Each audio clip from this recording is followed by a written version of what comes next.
Downtown San Francisco is not a place that yields easily. Its streets are engineered for motion, not pause. Cable cars, buses, pedestrians, tourists, everything flows, all the time.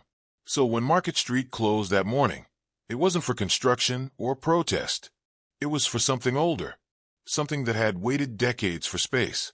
Police barricades went up before sunrise. Shop owners unlocked doors with curiosity instead of frustration.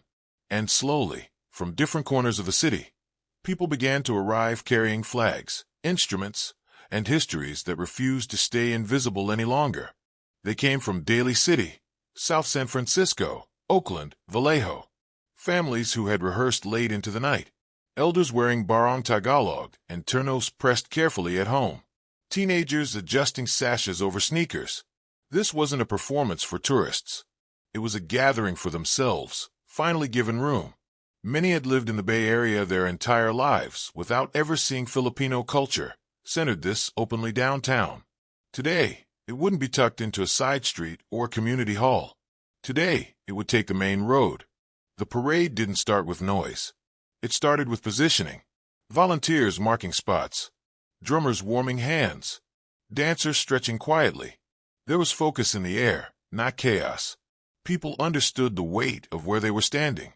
This wasn't just a celebration. It was a statement of presence in a city that often celebrates diversity abstractly while displacing it physically. For a few hours, that contradiction would be confronted head-on, not with anger, but with rhythm. When the first drum sounded, it echoed off glass buildings that had never heard it before. Jeepney floats rolled forward, bright and unapologetic.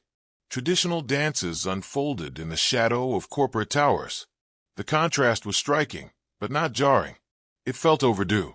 Office workers stepped outside mid-morning meetings. Tourists lowered phones meant for landmarks and pointed them at people instead. Traffic stood still, and no one seemed to mind. San Francisco has hosted countless parades. Pride, protests, championships. What made this one different was its emotional temperature. There was joy, yes, but also something heavier underneath. Recognition. For many participants, this was the first time they felt fully seen by the city they served, as nurses, caregivers, service workers, artists, often without acknowledgement. This parade wasn't asking permission. It was claiming space that had always been earned. Elders walked slower, supported by grandchildren who translated signs and meanings.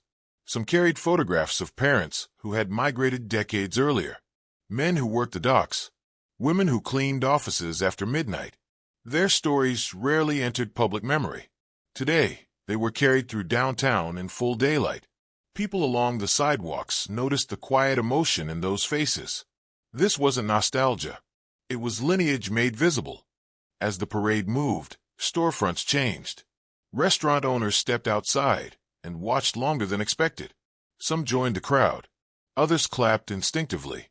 A few wiped their eyes without fully understanding why.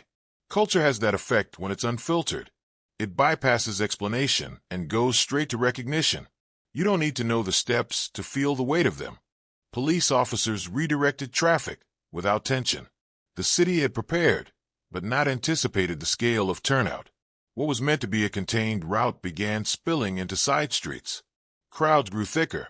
Social media lit up in real time.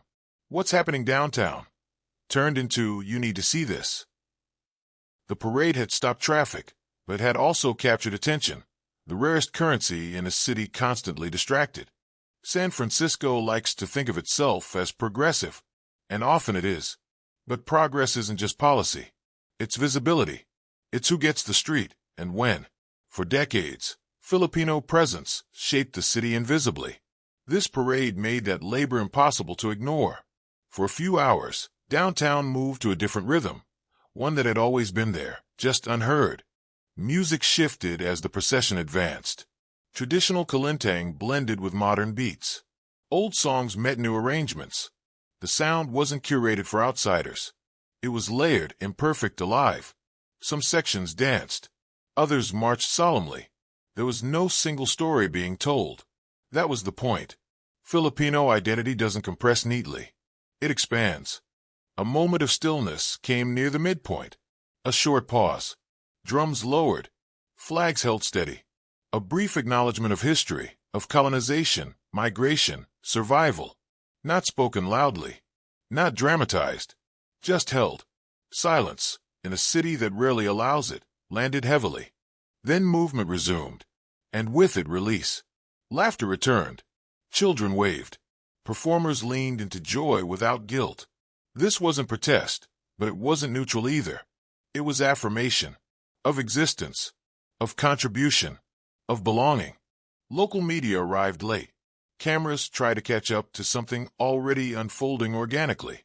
Interviews were attempted. Sound bites extracted. But the heart of the event wasn't easily summarized. It wasn't colorful. It wasn't festive. It was grounding. It rerouted people to a city that often feels transient. By early afternoon, downtown had fully surrendered. Streets once defined by commerce were now shaped by community. Office workers ate lunch on curbs. Strangers talked. The city softened, briefly, under the weight of shared attention. For organizers, the shutdown wasn't the goal. Visibility was. The fact that both happened was a measure of success they hadn't dared to predict. Planning meetings, permit negotiations, fundraising fatigue. All of it culminated here, in a moment that couldn't be reduced to logistics. As the parade neared its end, exhaustion set in. Smiles faded into something deeper. Satisfaction. Relief. The kind that comes from being witnessed without having to ask. Cleanup began quietly. Barriers came down. Streets reopened. The city resumed its pace. But something lingered. An afterimage. Downtown looked the same, but felt slightly reconfigured. People carried the moment home. In videos. In conversations. In memory. Not a spectacle, but as reference. A reminder of what's possible when culture is allowed to occupy central space. For many Filipino families, this became a marker. Before the parade. After the parade. A moment when identity felt less negotiable. San Francisco didn't lose anything that day. It gained clarity. About who lives here. Who built here. Who belongs here. The streets reopened, but the silence didn't fully return. Something had been said without words. And heard by people who didn't know they were listening. Cities are shaped by moments like this, not monuments. By presence, not permission. By culture refusing to stay in the margins. Downtown San Francisco didn't stop that day. It made room.